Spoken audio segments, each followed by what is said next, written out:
आप सुन रहे हैं 91.2 एफएम पर बदलते शहर की धड़कन हेलो हल्द्वानी। दोस्तों, ये एक सामुदायिक रेडियो है जिसे उत्तराखंड मुक्त विश्वविद्यालय आपके लिए 91.2 मेगाहर्ट्ज की फ्रीक्वेंसी पर लेकर आता है।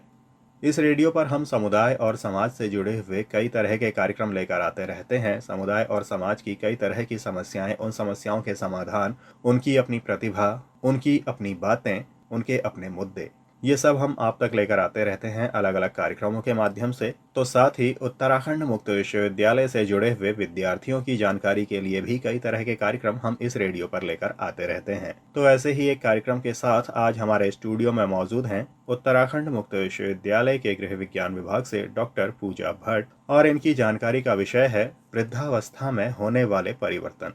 तो वृद्धावस्था में क्या कुछ परिवर्तन किसी व्यक्ति में होते हैं और उन परिवर्तनों का क्या कुछ प्रभाव हमें देखने को मिलता है, क्या कुछ प्रभाव उन पर स्वयं पर होता है, ये सारी जानकारी आज इस कार्यक्रम में मिलने वाली है।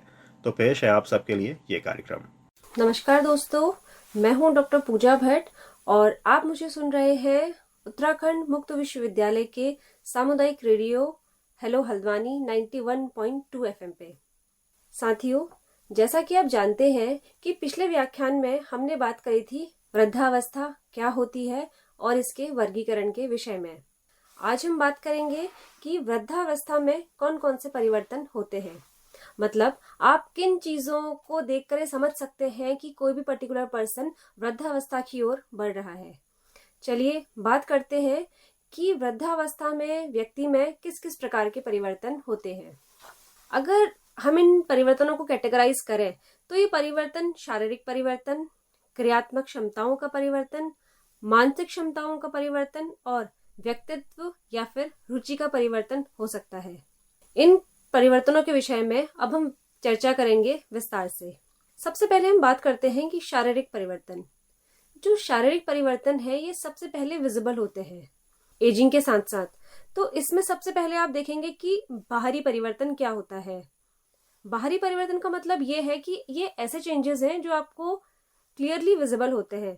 जैसे जो स्किन है वो झुर्रीदार हो जाती है और एज बढ़ने के साथ साथ बाल सफेद होने लगते हैं और जो हेयर है वो अपनी चमक भी खो देते हैं। पुरुषों में सामान्यतः देखा जाता है कि बाल कम होने लगते हैं, झड़ने लगते हैं। दूसरा ये है कि समय के साथ साथ क्या होता है कि जो सलाइवा है उसका उत्पादन कम होने लगता है। इससे दांत खराब होने का खतरा बढ़ता है और एज बढ़ते बढ़ते वृद्धों के सभी दांत टूट चुके होते हैं। इस कारण कई व्यक्तियों को नकली दांत लगाने पड़ते हैं। इसके अलावा वृद्धावस्था के दौरान जो शारीरिक शक्ति है वो लगातार कम होती रहती है। कमर की, पैरों की जो मांसपेशियां होती हैं वो मुख्य रूप से कमजोर होने लगती है, जिससे किसी भी व्यक्ति को जो वृद्धावस्था की ओर अग्रसर है उसे चलने में या फिर बहुत देर खड़े रहने में समस्या का सामना करना पड़ सकता है। ये इसलिए भी होता है कि वृद्धावस्था के दौरान मांसपेशियों के जो टिश्यूज होते हैं उनका आकार और शक्ति दोनों में कमी होने लगती है और मांसपेशियों में वसा इकट्ठा होने के कारण वो कठोर होने लगती हैं।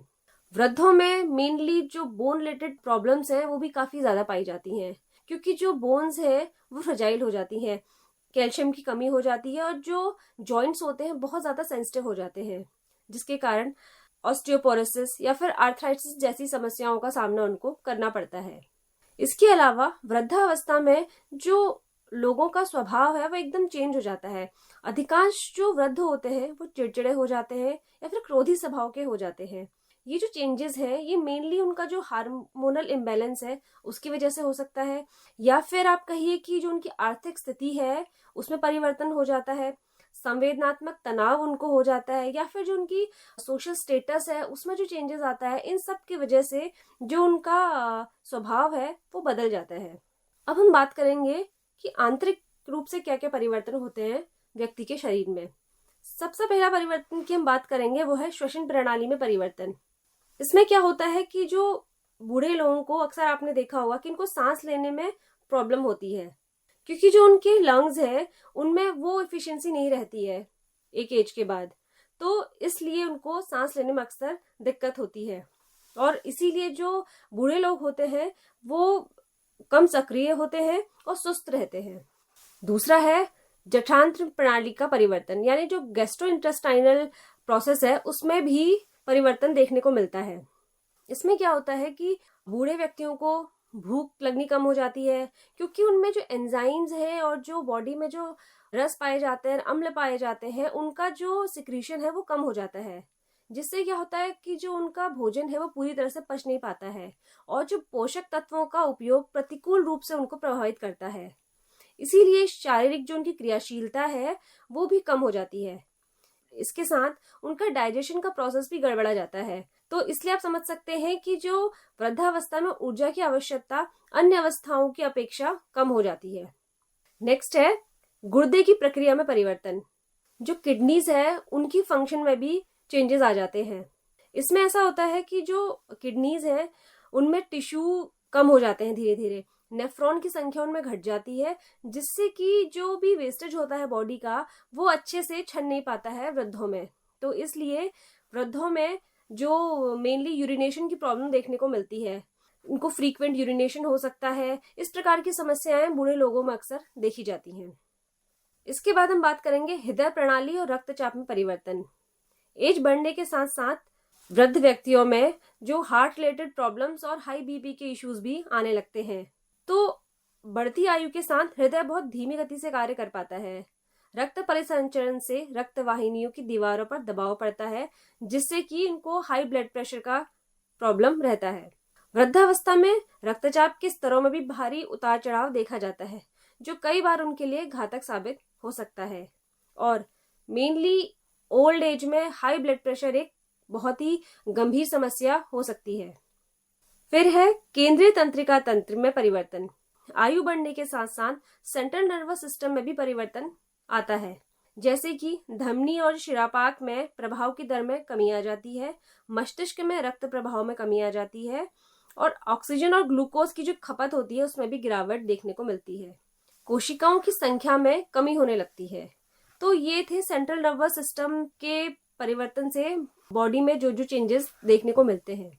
अगला है संवेदी क्षमताओं में परिवर्तन।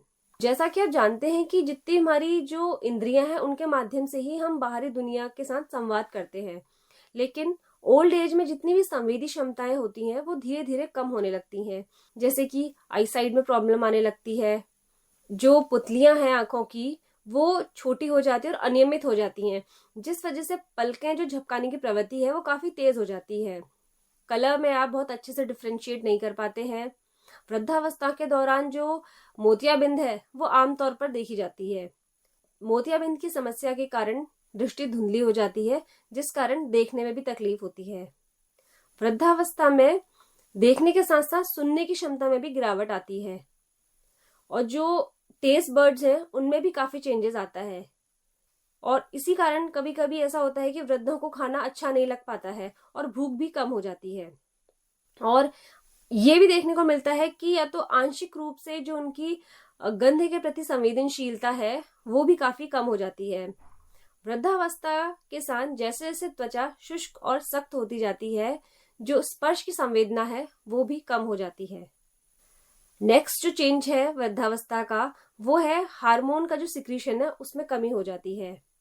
वृद्धावस्था में बहुत सारे हार्मोन्स जो होते हैं उनका सिक्रीशन काफी कम हो जाता है। इस वजह से ओल्ड एज लोगों में हार्मोनल इम्बैलेंस देखने को मिलता है। इससे उनकी शारीरिक और मानसिक दोनों रूप से उन पे प्रभाव पड़ता है। ये थे शारीरिक रूप से जो परिवर्तन वृद्धों में होते हैं वो कौन कौन से थे। अब हम बात करेंगे कि क्रियात्मक क्षमताओं में क्या क्या परिवर्तन होते हैं। क्रियात्मक क्षमताओं से अर्थ है कि शक्ति, लचीलापन और जो उनके नया कौशल सीखने की जो रुचि है उससे तात्पर्य है।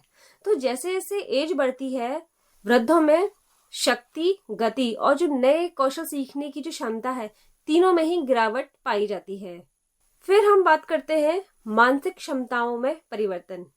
मानसिक क्षमताओं से परिवर्तन से मतलब ये है कि जो उनका मेंटल जो फ्रेमवर्क है उसमें कैसे कैसे चेंजेस आता है। देखिए क्या होता है, जो स्मृति होती है एज बढ़ते बढ़ते जो हमारी याद करने की क्षमता है वो धीरे धीरे कम हो जाती है। वृद्धावस्था के दौरान व्यक्ति की जीवन शैली, सीखने की योग्यता, स्मरण शक्ति, तर्क और ध्यान, ये सब वो चीजें हैं जो किसी भी व्यक्ति की स्मृति को प्रभावित करते हैं। और जैसे जैसे एज बढ़ती है ये सब क्षमताएं कम होने लगती हैं। मानसिक क्षमताओं में परिवर्तन से जो रोग देखे जाते हैं वृद्धों में वो है डिमेंशिया और एल्जाइमर। ये मेन रोग हैं जो वृद्धों में पाए जाते हैं। यदि हम बात करें कि जो संज्ञान होता है, जो हमारी मानसिक क्षमताएं हैं वो किस किस अफेक्ट होती हैं, तो वो है स्मृति, शिक्षण, ध्यान और विचार तर्क। इन सभी में वृद्धावस्था में परिवर्तन देखने को मिलता है। या आप कह सकते हैं कि इन चारों ही फील्ड में कोई भी पर्सन जो ओल्ड एज की ओर अग्रसर है उसमें कमी देखने को मिलती है। अब हम बात करते हैं व्यक्तित्व में परिवर्तन की। व्यक्तित्व व्यवहार का एक संगठित और एक प्रतिष्ठित प्रतिरूप है जो कि किसी व्यक्ति विशेष की विशेषता है, जिसमें शारीरिक, मानसिक, भावनात्मक और सामाजिक व्यवहार शामिल होते हैं।